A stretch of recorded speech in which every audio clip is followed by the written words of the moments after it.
베티 팩이 워싱턴 주재 프랑스 대사관에서 성공적으로 임무를 완수한 덕분에 1942년 11월에 있었던 연합군의 북아프리카 공격은 대성공을 거뒀다.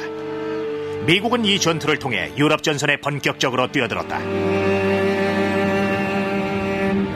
미국은 아프리카에서 일어난 전투에 참전한 경험이 없기 때문에 그 전투는 미군 전체의 새로운 경험이었다.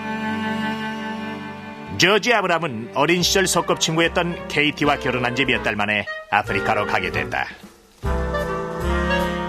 저는 결혼을 원치 않았습니다. 참전했다가 무슨 일이라도 당하면 큰일이니까요.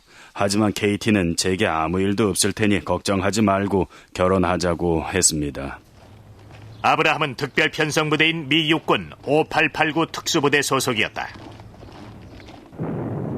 5889 부대의 임무는 북아프리카 사막에서 롬멜 장군의 탱크 부대와 맞서 싸우는 것이 아니라 라이베리아의 먼로비아 인근에 있는 서아프리카 고무 생산의 핵심 시설 파이어스톤 농장을 지키는 것이었다.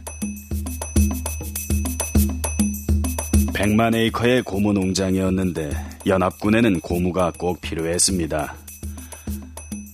그래서 독일군에게 넘어가지 않도록 우리가 농장을 지켰죠.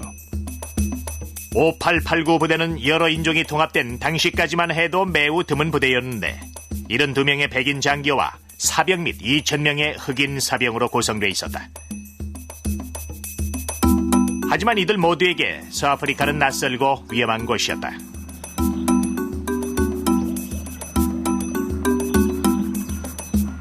모기와 뱀과 지루함은 독일군만큼이나 위험한 것이었습니다.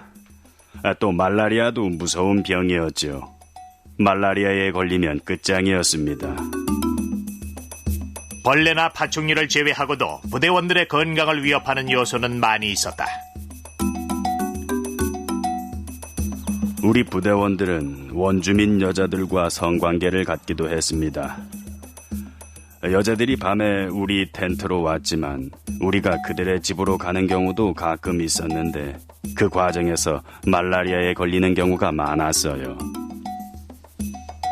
위험한 건 말라리아만이 아니었다. 한 달이 채 지나지 않아 부대의 성병 감염자 증가율은 1000%에 이르렀다. 또 하나 예상치 못한 위험은 질투였다. 원주민 남자들은 자신의 아내나 마을 여자들이 돈을 벌기 위해서 군인을 상대하는 걸 싫어했습니다. 가끔씩은 그들이 미군 병사를 죽이거나 술을 먹여서 강에 빠뜨리는 일도 있었어요. 성병과 말라리아와 질투 때문에 5889 부대의 병력은 계속 줄어들었다. 뭔가 조치가 필요했습니다. 그건 아주 특별한 조치였는데 전 옳은 결정이라고 생각했어요. 지휘관들은 매음구를 만들었습니다. 마을에서 원주민 여자들을 뽑아서 수용소에 넣은 것이었는데 하나는 샹그릴라라고 했고 다른 하나는 파라다이스라고 했죠. 그 조치는 당시에 일어났던 문제를 해결하는 가장 확실한 방법이긴 했지만 논란의 여지가 많아 비밀에 부셔졌다. 매음굴 문제를 비밀로 했던 것은 사람들에게 비난받을 것을 두려워했기 때문입니다. 잘난 체 아는 사람들은 그 지역 여자들은 그 지역 남자들에게 돌려줘야 한다는 식으로 말했죠. 그래서 비밀로 했던 겁니다. 엄격하게 기밀을 유지해서 아무도 모를 정도였어요. 발설하는 병사는 군법으로 처벌하겠다고 엄포를 놓았습니다. 파라다이스와 샹그릴라는 군대에서 만들고 운영한 매음굴이었다. 특이한 사실은 흑인 병사들만 출입이 가능했다는 점이다. 저지 아브라함은 2년간 매음굴을 관찰하면서 사진을 찍어 기록을 남겼다.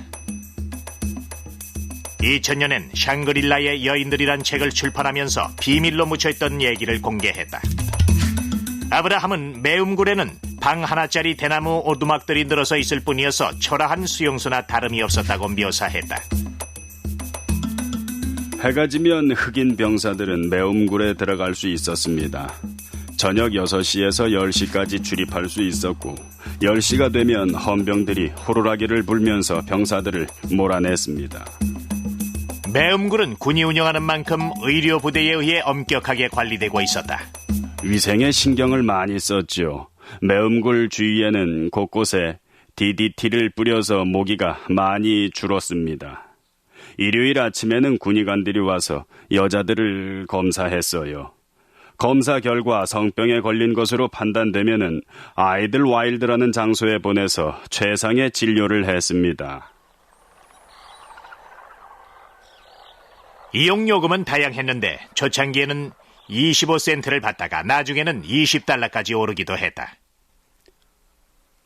한 번은 하루에 2,000달러를 버는 여자를 만났는데 그 여자가 서툰 영어로 말하길 그 돈으로 재봉틀을 살 거라고 했습니다. 원주민 여자들은 매력적으로 보이기 위해 진흙을 이용한 독특한 화장을 했다. 그들은 강에서 진흙을 가져다가 하루 종일 몸을 치장했습니다. 원주민 여자들은 화려한 문양을 몸에 그려 넣었는데 그대로 마르면 보기가 좋았습니다. 매력적이었어요. 아주 매력적이었죠.